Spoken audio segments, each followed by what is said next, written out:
Bonjour, alors je vous parle de mon expérience, comment manifester avec les méditations du Dr. Joe Dispenza. Peut-être que vous êtes curieux comme moi, vous voulez avoir plus d'abondance dans votre vie, vous cherchez de nouvelles occasions d'affaires et vous avez envie de savoir comment manifester sans que ça vous demande des efforts surhumains. J'avais envie de ça dans ma vie et de bouger, d'aller ailleurs. Donc, le docteur Joe Dispenza, son travail est vraiment fascinant. J'ai utilisé la méditation qui s'appelle Tuning into New Potentials.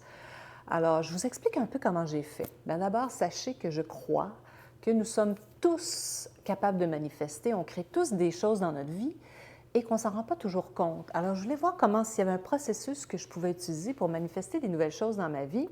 Et je suis à la recherche de plus d'abondance, plus de revenus, plus d'argent.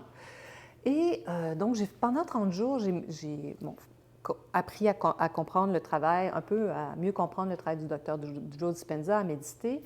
Et au bout de 30 jours, je me suis dit, tiens, je vais essayer pour voir, de poser une question avant la méditation pour voir qu'est-ce qui monte à la fin de la session. Alors, ma question était la suivante. Quelle est l'entreprise, le type d'entreprise qui a besoin de nos services de relations publiques en ce moment? Et c'était ma question. Alors, je me suis concentrée sur cette question-là, je me l'ai posée à haute voix et ensuite, je suis entrée dans la méditation et à la fin, le mot qui m'est monté était « hôtel ». Donc, je l'ai écrit, je prends beaucoup de notes, j'essaie de comprendre mieux comment mon cerveau peut arriver à manifester des choses, comment j'arrive à manifester. Je voulais voir quel était mon processus. Donc, au fait, j'étais très surprise d'abord du mot hôtel, quand je posais la question quelle est l'entreprise qui a besoin de nos services de relations publiques. Le mot hôtel. D'abord, j'ai peu eu de clients dans ce secteur d'activité-là. Ce n'est pas du tout un secteur que je recherche. J'ai toutes sortes de croyances sur ce secteur-là. Je me disais, bon, ah bon. J'ai laissé passer, j'ai simplement écrit laisser ça filer. Ensuite, j'ai posé la question le deuxième jour, une deuxième fois.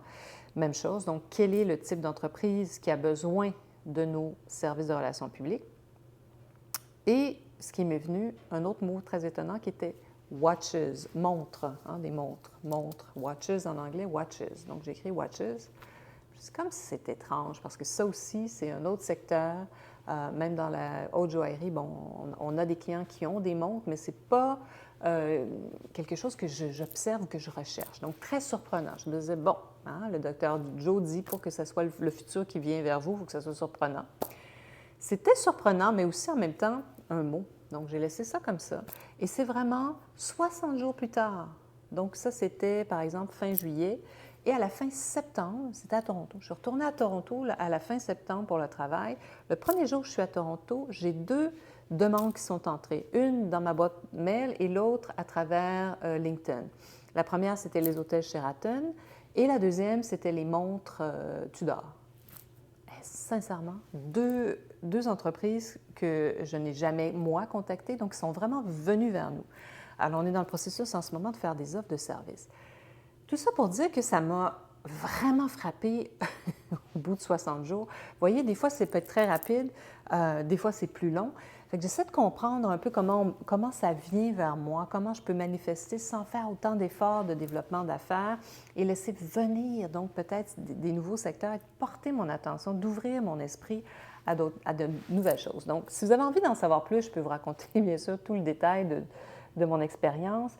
J'en suis encore au début et je partagerai sûrement d'autres témoignages sur notre chaîne YouTube. Puis surtout, abonnez-vous à notre chaîne YouTube. Contactez-moi si vous avez envie d'en savoir plus, nata@natapr.com. Mon mail est en bas, je réponds à tous mes mails. Et je voulais aussi vous partager que, au fait, à l'agence NataPR, nous sommes des accompagnateurs stratégiques formidables. On comprend la vision des entreprises. Ça a besoin de voir clair, de voir où aller. On est vraiment on peut devenir un partenaire formidable. Alors, n'hésitez pas, ça me fera plaisir de discuter avec vous. Et voilà. Donc, j'espère que j'ai piqué votre curiosité et que vous aurez envie d'échanger avec moi.